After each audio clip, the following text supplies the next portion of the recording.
Hello नमस्कार दोस्तों। आज की वीडियो में हम बात करने वाले हैं एयर पॉल्यूशन की। तो एयर पॉल्यूशन एक पर्टिकुलर कंट्री की मेजर प्रॉब्लम नहीं है, पूरे वर्ल्ड की मेजर प्रॉब्लम है जो कंट्री बहुत टाइम से फेस कर रही है। इसका मेन रीज़न इंडस्ट्रीज, ट्रांसपोर्ट एक्सेट्राज है। ये सब बातें तो हमें पता है, लेकिन आज की वीडियो में हम बात करने वाले हैं एयर पॉल्यूशन की ग्लोबल स्टेट्स के बारे में और इंडिया एयर पॉल्यूशन के मामले में कहाँ पे लाई करता है।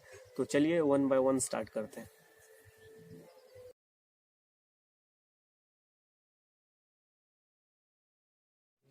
सबसे पहले एयर पोल्यूशन को हम वर्ल्ड लेवल पे देखेंगे, इसके कितने इफेक्ट्स और कहाँ कहाँ पे है। तो सब WHO की एक रिपोर्ट के हिसाब से 7 मिलियन डेथ जो है एवरी ईयर एयर पोल्यूशन की वजह से होती है।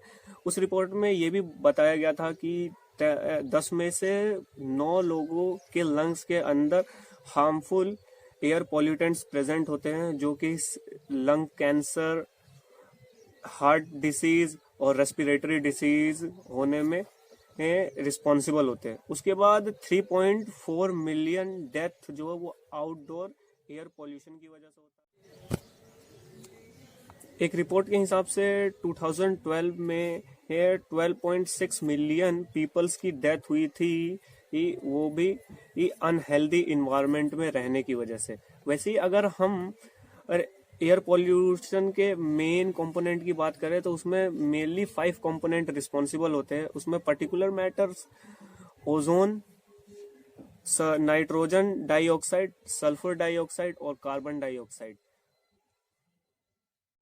IQR के रिपोर्ट के हिसाब से top 10 most air polluted cities की लिस्ट में इंडिया के 6 सिटीज प्रेजेंट है, जिसमें गाजियाबाद नंबर 1 पे प्रेजेंट है। उसके बाद टॉप 15 में 10 इंडियन सिटीज है। उसके बाद टॉप 50 में इंडिया के 26 सिटीज प्रेजेंट है। इससे ये पता चलता है कि हमारी कंट्री में एयर पोल्यूशन का लेवल कितना ज्यादा है। उसके बाद अगर ग्लोबली रैंक की बात करें तो एयर पोल्यूशन की लिस्ट में बांग्लादेश सबसे ऊपर है, उसके बाद पाकिस्तान, और हमारी कंट्री 5th रैंक करती है अभी प्रेजेंट रिपोर्ट के हिसाब से। हालांकि ये सारी स्टैट्स आप साइड में दी गई इमेज में ऑब्जर्व कर पा रहे हो।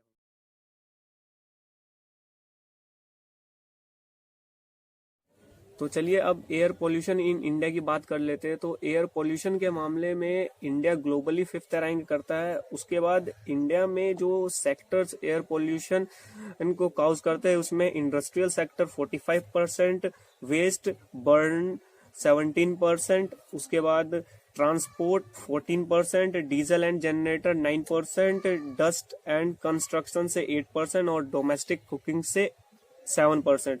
उसके बाद 17% एयर पॉल्यूशन हमारे जो क्रॉप बर्निंग जो मेनली पंजाब और हरियाणा में होती है उससे, और 5% दिवाली में क्रैकर्स की वजह से होती है। उसके बाद 2 मिलियन डेथ इंडिया में एयर पोल्यूशन की वजह से होती है, जिसमें से 1.25 मिलियन डेथ ओनली दिल्ली में होती है।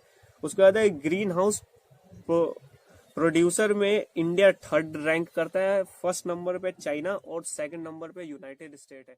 उसके बाद 2015 में गवर्नमेंट ऑफ इंडिया ने IIT कानपुर के साथ मिलकर एक प्रोग्राम लॉन्च किया जिसका नाम नेशनल एयर क्वालिटी इंडेक्स था। उसके बाद 2019 में इंडियन गवर्नमेंट ने एक और प्रोजेक्ट लॉन्च किया जिसका नाम the national clear air programme था, जिसका मेन टारगेट 2024 तक इंडिया से 20 to 30% एयर पॉल्यूशन रिड्यूस करना है।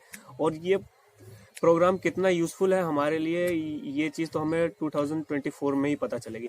उसके बाद इंडियन गवर्नमेंट ने एक प्रोजेक्ट स्टार्ट किया है जिसका नाम the great green wall of Aravalli green ecology है, जिसकी length 1600 kilometres and breadth 5 kilometres है।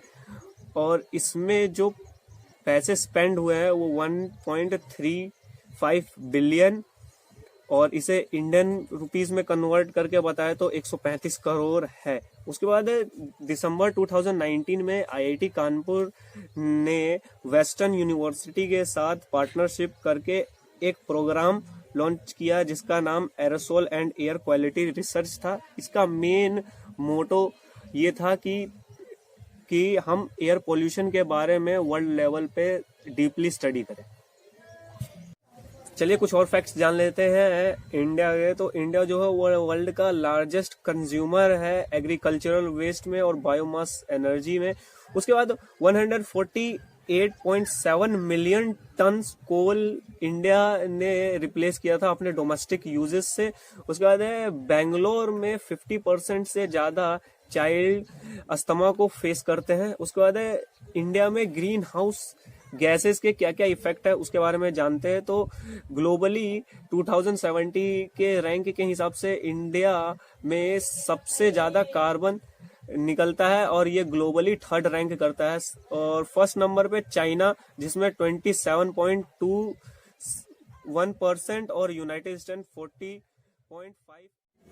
ग्लोबल कार्बन प्रोजेक्ट 2017 के हिसाब से इंडियन गवर्नमेंट ने सल्फर डाइऑक्साइड के लेवल को डिक्रीज करने के लिए कुछ इम्पोर्टेंट प्रोजेक्ट स्टार्ट किए, जिसके अंदर रेजिडेंशियल एरिया और मेगा सिटीज जैसे दिल्ली, बॉम्बे, कोलकाता एटसेट्रा आज में एक कोल यूज को बैन कर दिया गया और एलपीजी को कॉमन कर दिया गया। वैसे ही ट्रांसपोर्ट में डीजल वाले ट्रांसपोर्ट व्हीकल से ज्यादा सीएनजी वाले ट्रांसपोर्ट व्हीकल को इम्पोर्टेंस देने लग गया। उसके बाद हमारी गवर्नमेंट ने कुछ फ्यूचर गोल स्कीम्स भी तैयार किए हैं, जिसके अंदर उन्होंने मेंशन किया है कि कुछ समय बाद तक पब्लिक सेक्टर्स में 1000 से ज्यादा प्राइवेट इलेक्ट्रिक बसेस चलेंगी। उसके बाद 25% से ज्यादा प्राइवेट व्हीकल्स जो होंगे वो इलेक्ट्रिसिटी पे वर्क करेंगे 2023 तक।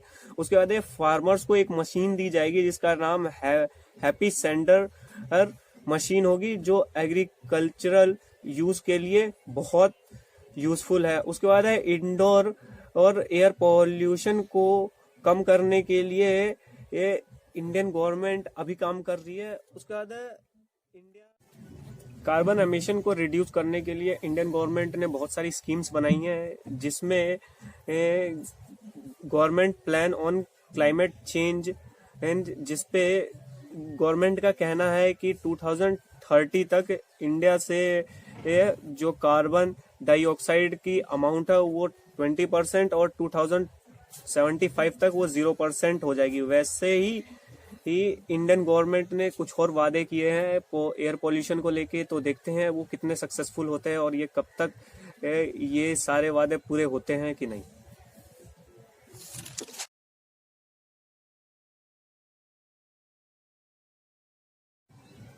ग्लोबली बहुत सारी कंट्रीज ने लॉकडाउन कर दिए अपने देशों में, उससे इंडिया में काफी फायदे हुए हैं। उन फायदों को बताने से पहले मैं चाहता हूं कि आप इस वीडियो को देखें।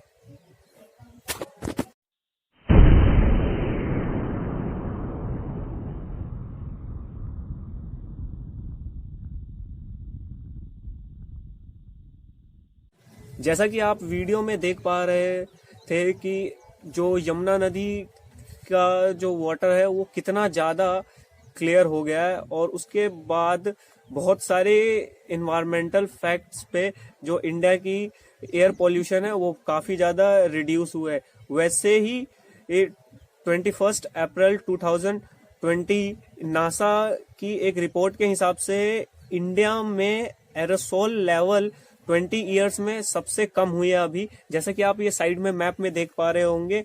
उसके बाद इंडिया में जो अभी पॉल्यूशन रिड्यूस हुआ है उसमें पावर जनरेटर से 90%, उसके बाद कोल बर्निंग कोल से 25%, डीजल कंजप्शन से 24% और पेट्रोल कंजप्शन से 18% जो एयर पॉल्यूशन है वो रिड्यूस हुआ है। तो आपको ये सारी इन्फॉर्मेशन होप अच्छी लगी हो, और अगर आपको ये सारी इन्फॉर्मेशन अच्छी लगी हो तो प्लीज चैनल को सब्सक्राइब करें, लाइक करें। Thank you so much.